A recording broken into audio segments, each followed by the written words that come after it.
नमस्कार दोस्तों, मैं रमेश काला और आप देख रहे हो जीके विद काला। कक्षा 10 विज्ञान जो 29 मार्च बुधवार को 2023 को आपका पेपर होने जा रहा है।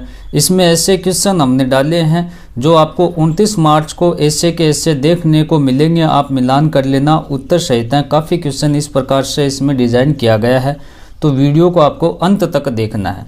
पहला क्वेश्चन है कि मानव में फुफ्फुस फेफड़े किस तंत्र का भाग है। आपके पास 4 ऑप्शन है, पर सही उत्तर आपका श्वसन होगा। ठीक है, फेफड़े है वो श्वसन का भाग है।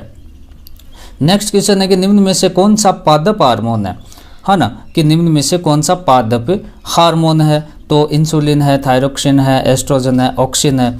तो इसमें हमारा द ऑप्शन करेक्ट हो जाएगा, ऑक्सिन। बहुत ही ध्यान से समझना इस प्रश्न पत्र को। 29 मार्च को जो आपका पेपर होने जा रहा है, इसी में से पूरा पेपर फंसेगा। कौन से वैज्ञानिक को आनुवंशिकता का जनक कहा जाता है।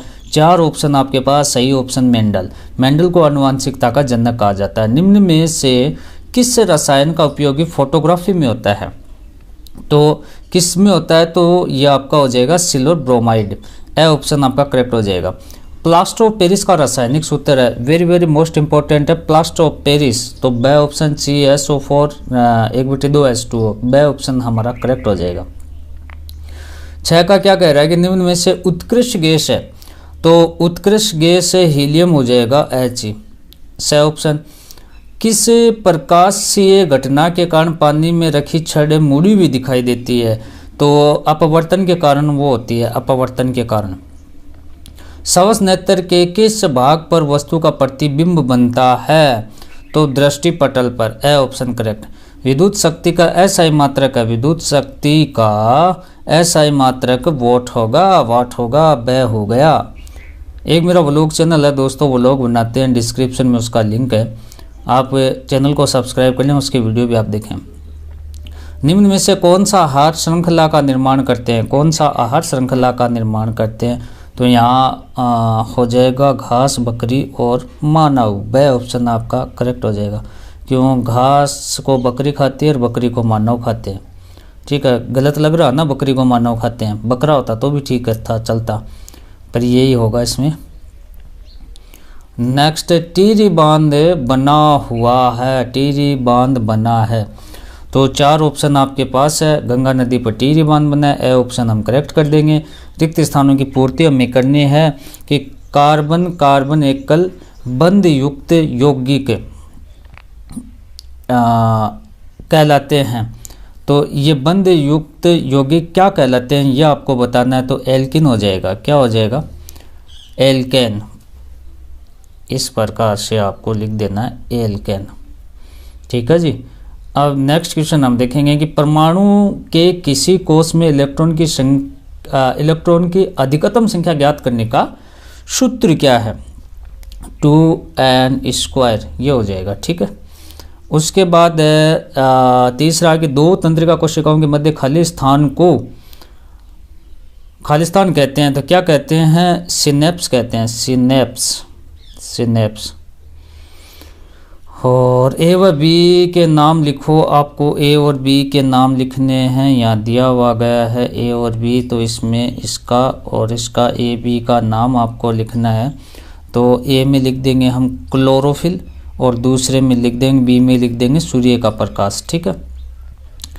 5 का क्वेश्चन, ये चित्र दिया गया, चित्र प्रतीक चिन्ह अवयव के लिए प्रयुक्त होता है। ये किसके लिए प्रयुक्त होता है, विद्युत सेल के लिए, विद्युत सेल कर देंगे इसमें हम। फिर विद्युत जनित यांत्रिक ऊर्जा को ऊर्जा में बदलते हैं, कौन सी ऊर्जा में, विद्युत ऊर्जा में बदलते हैं, इसमें विद्युत आ जाएगा दोस्तों।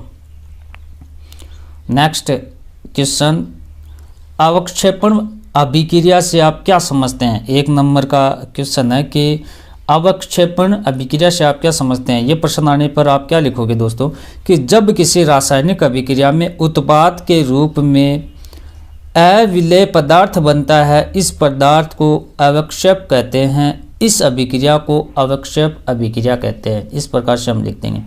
उदासीन विलेय में pH का मान लिखिए, तो pH का मान 7 हो जाएगा।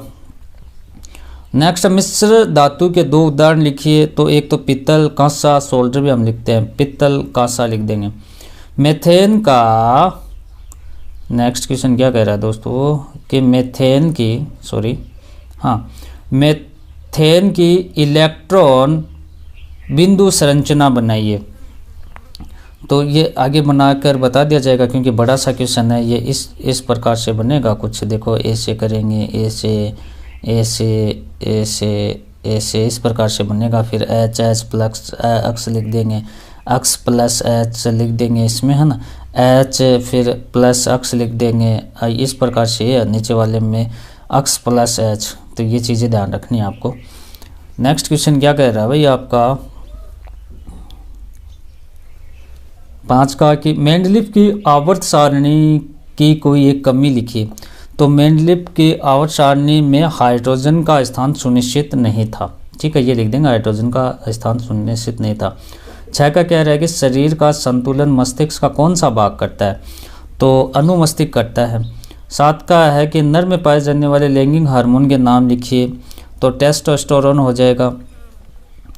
और 8 का है कि विद्युत परिपथ में किन्हीं दो बिंदुओं के मध्य विभवांतर मापने का कार्य लिखिए। तो विद्युत परिपथ में वोल्ट मीटर का कार्य करता है। नेक्स्ट है कि छड़ चुंबक के चारों ओर चुंबकीय क्षेत्र रेखाओं का चित्र बनाइए। तो ये तो बड़ा सिस्टम आ जाएगा, ये तो नेक्स्ट में आपको समझाया जाएगा। नेक्स्ट क्वेश्चन है हमारा कि जीवाश्म ईंधन के कोई 2 उदाहरण लिखिए। तो जीवाश्म ईंधन के एक तो कोयला लिख देंगे, दूसरा पेट्रोलियम लिख देंगे। नेक्स्ट है कि ओजोन परत का एक लाभ लिखिए। तो ओजोन परत सूर्य से आने वाली हानिकारक पराबैंगनी किरणों से पृथ्वी की सुरक्षा करता है। फिर नेक्स्ट है फ्लेमिंग के वाम हस्त नियम में अंगूठा किसकी दिशा को दर्शाता है।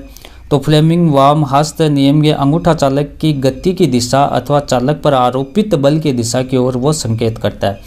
अब बैम में देखें आप, मैं इसीलिए तो आपको कह रहा हूँ कि 29 मार्च के लिए वेरी वेरी मोस्ट इम्पोर्टेंट ये प्रश्न पत्र है। लोहे को जंग से बचाने के 2 तरीके बताइए। तो एक तो पेंट करके बचा सकते हैं, दूसरा ग्रीस करके बचा सकते हैं।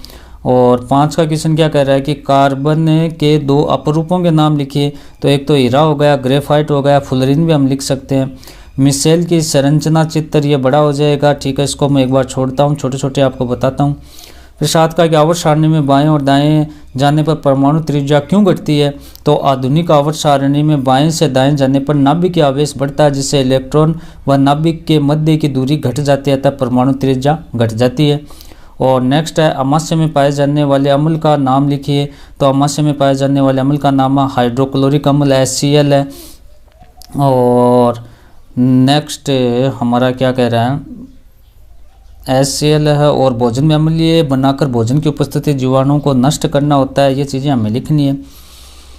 फिर है कि प्लेसेंटा किसे कहते हैं, इसका कार्य आपको बताना है। पहले क्वेश्चन देखें, फिर उत्तर इनके बता दी जाएंगे, कहाँ मिलेंगे आपको। पुष्प की अनुदैर्ध्य काट का चित्र बनाइए। लेंस की अक्षमता का सूत्र और मात्रक आपको लिखना है। किसी चालक का प्रतिरोध किन किन कारकों पर निर्भर करता है, कोई 2 बताना है। विद्युत परिपथ तथा साधित्रों में सामान्यतः उपयोग होने वाले 2 सुरक्षा उपायों के बारे में आपको लिखना है। चुंबकीय क्षेत्र की दिशा ज्ञात करने का दक्षिण हस्त अंगुष्ठ नियम आपको लिखना है। दिए गए विद्युत परिपथ में परिणामी प्रतिरोध आपको कितना होगा ये बताना है। ऊर्जा में नवीकरण ऊर्जा और अनवीकरण स्रोत को परिभाषित करना है। खंड 6 के उत्तर भी आप देख लें प्रश्न। वसायुक्त खाद्य पदार्थों के विकृत गंधिता से बचाने का एक उपाय लिखना है आपको। ठीक है, CuO+H2 फिर CuS2O में किस प्रकार का अपचयन और किसका उपचयन होता है, ये चीज़ें आपको बतानी है। मानव में अग्नाशय ग्रंथि से निकलने वाले हार्मोन का नाम और कार्य लिखना है। इसकी कमी से होने वाले रोग का नाम लिखना है। मानव में लिंग निर्धारण को समझाइए और उसका आरेख चित्र आपको बनाना है। फिर दीर्घ दृष्टि दोष वाले निवारण के लिए कौन से लेंस काम में आते हैं। सूर्योदय और सूर्यास्त के समय सूर्य का रंग लाल क्यों होता है। खंड 10 के क्वेश्चन आप देखें कि विरंजक चूर्ण का रासायनिक सूत्र का वह कोई एक उपयोग लिखिए। बेकिंग सोडा का रासायनिक सूत्र वह कोई एक उपयोग लिखिए। अम्ल व क्षार में 2 अंतर लिखिए। निम्न को सुमेल आपको करना है। एक तरफ संतरा है, आंवला है, नेटल का डंक है, इमली है, टार्टिक अम्ल है, एस्बोरिक अम्ल है, सिट्रिक अम्ल है, मेथेनोइक अम्ल है, ये चीज़ें आपको बतानी है। धवन सोडा का रासायनिक सूत्र वह 2 उपयोग आपको लिखने हैं। मानव में उत्सर्जन किसे कहते हैं, मानव उत्सर्जन का नामांकित चित्र बनाइए। मानव के अपहरण डायलिसिस क्रिया को आपको समझाना है। मानव में भोजन पाचन किसे कहते हैं, मानव पाचन तंत्र का नामांकित चित्र बनाइए। भोजन के पाचन लहर का कार्य आपको बतानी है। अवतल दर्पण द्वारा प्रतिबिंब का किरण आरेख आपको बताना, जबकि वस्तु फोकस एफ को स्थित आपको करना है। वास्तविक तथा आभासी प्रतिबिंबों में दो अंतर आपको लिखना है। उत्तल लेंस द्वारा बनने वाले प्रतिबिंब का किरण चित्र बनाइए, जबकि बिंब की स्थिति अनंत हो। और दर्पण व लेंस के दो अंतर आपको बताना था। इतनी चीज़ें आपको देख कर जानी है 29 मार्च के लिए। और इनके हम कुछ शॉर्ट नोट आपको और प्रोवाइड करवाएंगे दोस्तों, इस चैनल पे मिल जाएंगे। चैनल को सब्सक्राइब करके रखें, बेल आइकन को प्रेस करके रखें। व्लॉग चैनल है, डिस्क्रिप्शन में लिंक है, उसे भी आप जरूर देखें। धन्यवाद दोस्तों।